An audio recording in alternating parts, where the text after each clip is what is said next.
ఓం శ్రీ మాత్రే నమః. శ్రీ గురుభ్యో నమః. అందరికీ నమస్కారం అండి. జూలై 25 శ్రావణ మాసం ప్రారంభం కాబోతుంది. ఈ శ్రావణ మాసం ప్రారంభంలోపు ఈ 8 వస్తువులను ఇంటికి తెచ్చుకుంటే అపార ఐశ్వర్యాలు, అదేవిధంగా ఐశ్వర్య యోగము అనేది కలుగుతుంది అని, 7 తరాలకు సరిపడా డబ్బు అనేది మనకు లభిస్తుందని వేద పండితులు తెలియపరుస్తున్నారు. ఇక అదేవిధంగా వీడియో చూసే ముందు ఓం శ్రీ మాత్రే నమః అని ఒక చిన్న కామెంట్ చేయండి. ఈ 2025 సంవత్సరం జూలై 25వ తేదీ అనగా అది కూడా శుక్రవారం రోజు నుండే ఈ యొక్క శ్రావణం ప్రారంభం అనేది జరుగుతుంది. శ్రావణ మాసము అయిగా మొదటి శుక్రవారం రోజు నుండే ప్రారంభం కాబోతుంది. కాబట్టి ఈ యొక్క శ్రావణ మాసానికి చాలా ప్రత్యేకత ఉంది అని వేద పండితులు అయితే తెలియపరుస్తున్నారు. శ్రావణ మాసము అనగానే ప్రతి ఇంట్లోనూ కూడా లక్ష్మీదేవి తిరుగుతూ ఉంటుంది అని అనిపిస్తూ ఉంటుంది అని, ఈ యొక్క శ్రావణ మాసంలో ఈ నెల రోజులు కూడా ఉదయము సాయంత్రము ప్రతి ఇల్లు కూడా అందమైనటువంటి రంగవల్లిలతో, పచ్చగా మామిడి తోరణాలతో, భగవత్ నామస్మరణతో, అమ్మవారి యొక్క పూజలతో కలకలలాడుతూ ఉంటుంది అని, మనకు ఉన్నటువంటి 12 మాసాల్లో 5వ అయినటువంటి ఈ యొక్క శ్రావణ మాసం ఎంతో పవిత్రత కలిగినటువంటి మాసంగా, ఈ మాసంలో పౌర్ణమి నాడు చంద్రుడు శ్రావణ నక్షత్రంలోకి సంచరించడం వల్ల ఈ మాసానికి శ్రావణ మాసము అని పేరు వచ్చినది. శ్రీ మహావిష్ణువుకి భార్య అయినటువంటి లక్ష్మీదేవికి ఈ మాసము అంటే మహాప్రీతికరం. శ్రీ మహావిష్ణువు జన్మ నక్షత్రం అయినటువంటి ఈ యొక్క శ్రావణ నక్షత్రం కావడం వలన ఆ పేరుతో ఏర్పడినటువంటి ఈ యొక్క శ్రావణ మాసంలో పూజ కూడా ఎంతో విశిష్టమైనది. ఈ మాసంలో అనేక రకమైనటువంటి పూజలను అయితే చేస్తారు. ఎన్నో శుభకార్యాలు, పెళ్ళిళ్ళు, వ్యాపారాలు, మంచి పనులు అన్నీ కూడా ఈ నెలలోనే చేయడం వలన శుభ ఫలితాలను వస్తాయని పండితులు తెలియపరుస్తున్నారు. ఈ నెలలో అనేకమైనటువంటి వ్రతాలను కూడా చేస్తారు.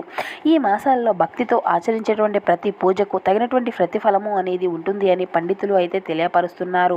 ఇక అదేవిధంగా అయితే ఈ యొక్క శ్రావణం ప్రారంభమయ్యే లోపు ఈ 8 వస్తువుల్లో ఒక వస్తువు కనుక ఇంటికి తెచ్చుకున్నా సరే 7 తరాలకు సరిపడేటువంటి ఐశ్వర్యము అనేది వస్తుంది. కుబేరులుగా మారిపోతారు. లక్ష్మీదేవి మీ ఇంటికి వస్తుంది. మీరు చేసేటువంటి పూజలకు 1000 రెట్లు ఫలితాలను అయితే ఇస్తుంది అని వేద పండితులు అయితే తెలియపరుస్తున్నారు. ఈ యొక్క శ్రావణం ప్రారంభమయ్యేలోపు ఈ వస్తువులను తెచ్చి పూజ గదిలో పెట్టుకోవడం వల్ల మీరు చేసేటువంటి పూజలకు అనేక ఫలితాలు అయితే కలుగుతాయి. లక్ష్మీదేవి అనుగ్రహంతో పాటు మీ కష్టాలు అన్నీ కూడా తీరిపోతాయి. మీకు వద్దన్నా కూడా ధనము వచ్చి పడుతుంది అని పండితులు తెలియపరుస్తున్నారు. ఇక ఈ యొక్క శ్రావణ మాసం అనేది దక్షిణాయనంలో వచ్చేటువంటి విశిష్టమైనటువంటి మాసాల్లో ఒకటి. ఈ మాసము శివ పూజలకు విశిష్టమైనది. ముఖ్యంగా దేవతారాధన, శివకేశవ భేదం లేకుండా పూజించడానికి విశిష్టమైనది. ఈ నెలలో చేసేటువంటి చిన్న దైవ కార్యము అయినా కొన్ని వేల రేట్ల శుభ ఫలితాలను అయితే ఇస్తుంది అనే ప్రతిదీ. అయితే ఈ శ్రావణ సోమవారాలు పగలంతా కూడా ఉపవాసం ఉండి రాత్రి వేళలో స్వామివారికి రుద్రాభిషేకాలు, బిల్వ పత్రాలతో చేసేటువంటి పాలను అదేవిధంగా తొలగిపోతాయని, మీకు ఉండేటువంటి పాపాలు అన్నీ కూడా నశించిపోతాయని తెలియపరుస్తున్నారు. అంతేకాకుండా అమ్మవారికి ఆమెను పూజించేటటువంటి వారికంటే ఆ యొక్క పరమేశ్వరుని పూజించేవారు అంటేనే ఎక్కువగా మక్కువ అనే పండితులు అయితే తెలియపరుస్తున్నారు. అయితే ఈ శ్రావణ మాసంలో ఇంటి విలువైపోయినటువంటి శ్రీ వెంకటేశ్వర స్వామిని పూజించడం సంప్రదాయంగా వస్తున్నది. ప్రతి శ్రావణ శనివారం రోజున భక్తులకు అఖండ దీపము అనేది వెలిగించి ఉపవాసం ఉండి ఆ యొక్క స్వామివారిని తమ భక్తిని తెలియపరుస్తారు. అలాగే మంగళగౌరి వ్రతము కూడా జరుపుతారు. ఈ వ్రతము గురించి నారదుడు సావిత్రికి, శ్రీకృష్ణుడికి, ద్రౌపదికి తెలిపినట్లుగా పురాణాలు అయితే చెబుతూ ఉన్నాయి. ఈ వ్రతాన్ని కొత్తగా పెళ్ళైనటువంటి వారు అయితే ఆచరించాలి. శ్రావణంలో అన్ని మంగళవారాల్లో చేసేటువంటి వ్రతమే ఈ యొక్క శ్రీ మంగళగౌరి వ్రతము అనే చెప్పాలి.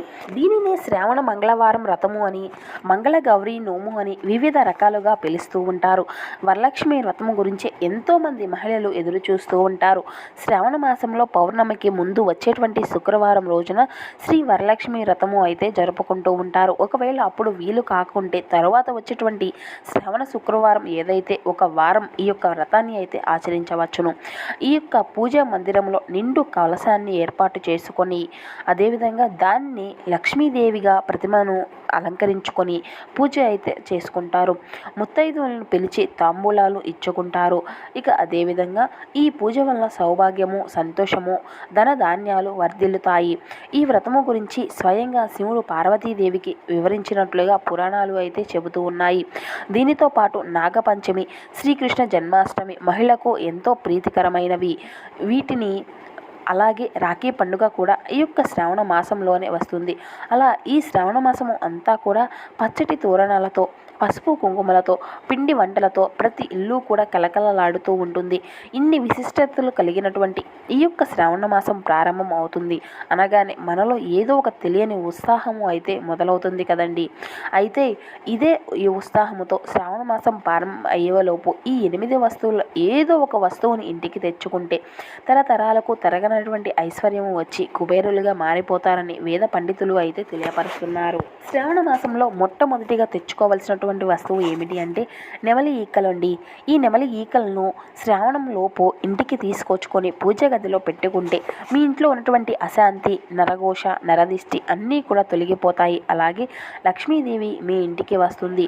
శ్రీకృష్ణ పరమాత్మకు, వెంకటేశ్వర స్వామికి, సుబ్రహ్మణ్యేశ్వర స్వామికి, లక్ష్మీదేవికి ఈ నెమలి ఈకలు అంటే చాలా ఇష్టం.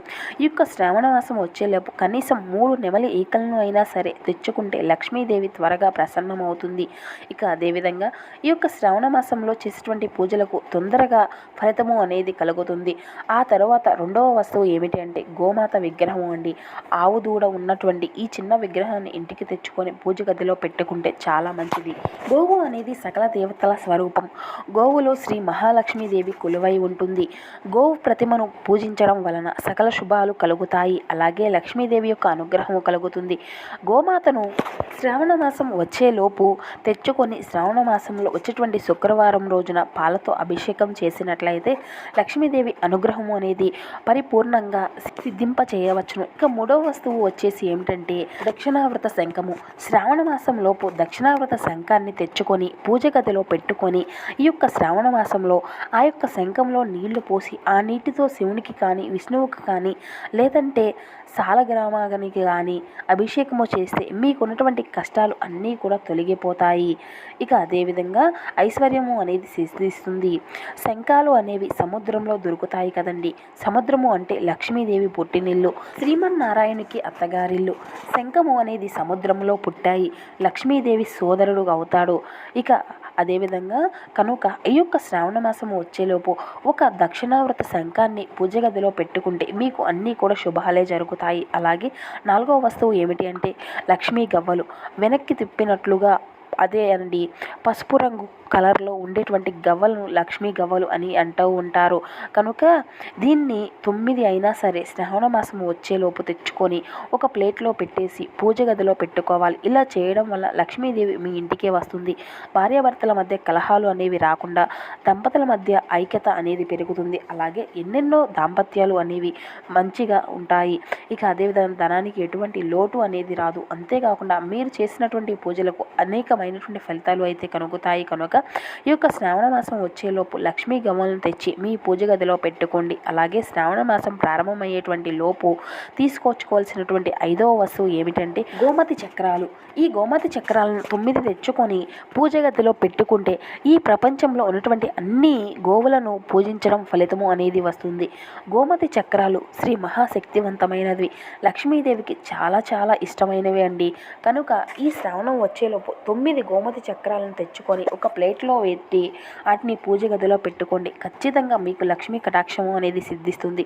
ఇక 6వ వస్తువు వచ్చేసి ఏమిటంటే తామర గింజలండి. శ్రావణ మాసం లోపు 8 తామర గింజలను తెచ్చి మీ పూజ గదిలో పెట్టుకోండి. తామర గింజలకు తరతరాలకు తరగనటువంటి ఆస్తి అనేది వస్తుంది. ఇక 7వ వస్తువు ఏమిటి అంటే నలుగు సామాను. నలుగు సామాను అని అడిగితే పూజ స్టోర్లో ఇస్తారండి. వాటిని కనుక ఈ అంటే కాటుక, చిన్న అద్దము, దువ్వెన, పసుపు, కుంకుమ, గాజులు ఇవన్నీ చిన్న ప్యాకెట్లో వేసి అమ్ముతారు. ఇవి అంటే లక్ష్మీదేవికి చాలా ప్రీతి. కాబట్టి ఈ యొక్క శ్రావణ మాసంలోపు వీటిని కొని తెచ్చుకొని పూజా గదిలో ముగ్గు వేసి దాని మీద పెట్టండి. ఇలా పెట్టడం వలన రాత్రిపూట అమ్మవారు వచ్చి ఆ యొక్క నలుగు సామాన్లు ధరిస్తుంది. అమ్మవారు వాటిని పొంగిపోయి ప్రసన్నము అవుతారండి. ఇక ఆఖరిది 8వ వస్తువు ఏమిటి అంటే భగవద్గీత. ఇప్పటి వరకు దేవుని మందిరంలో పెట్టుకోకపోతే తప్పకుండా ఈ యొక్క శ్రావణ మాసంలోపు భగవద్గీతను అయితే ఖచ్చితంగా మీ యొక్క పూజా మందిరంలో మీరైతే పెట్టుకోవాల్సి ఉంటుంది. ఇది చాలా అంటే చాలా మంచి జరుగుతుందండి. శ్రావణ మాసం వచ్చేలోపు ఈ 8 వస్తువుల నుండి మీకు తోచినంతలో ఏదో ఒక వస్తువుని తెచ్చి పెట్టుకున్నా కూడా తరతరాలకి తరగనటువంటి ఐశ్వర్యము అనేది లక్ష్మి ఇస్తుంది. లక్ష్మీదేవి అనుగ్రహంతో మీరు అయితే ఖచ్చితంగా కుబేరులు కావాల్సిందే. ఈ వస్తువులు ఉన్నటువంటి వారు తెచ్చుకోవాల్సినటువంటి పని లేదండి. లేని వారు మాత్రం అయితే ఖచ్చితంగా ఖచ్చితంగా తెచ్చుకోవాల్సి ఉంటుంది. అలాగే తెచ్చుకోవడం వల్ల ఈ యొక్క శ్రావణ మాసంలో మీరు చేసినటువంటి పూజలకు అధిక ఫలితాన్ని అయితే ఖచ్చితంగా పొందుకోగలుగుతారు. శ్రావణ మాసము అనగానే ప్రతి ఇంట్లో కూడా లక్ష్మీదేవి తిరుగుతున్నట్లుగా అనిపిస్తుంది. కాబట్టి ఈ తెలుగు రాష్ట్రాల్లో ఈ నెల రోజులు కూడా ఉదయం సాయంత్రం ప్రతి ఇల్లు అందమైనటువంటి ముగ్గులతో, పచ్చని మామిడి తోరణాలతో, భగవన్ నామస్మరణతో, అమ్మవారి యొక్క పూజలతో కలకలలాడుతూ ఉంటుంది.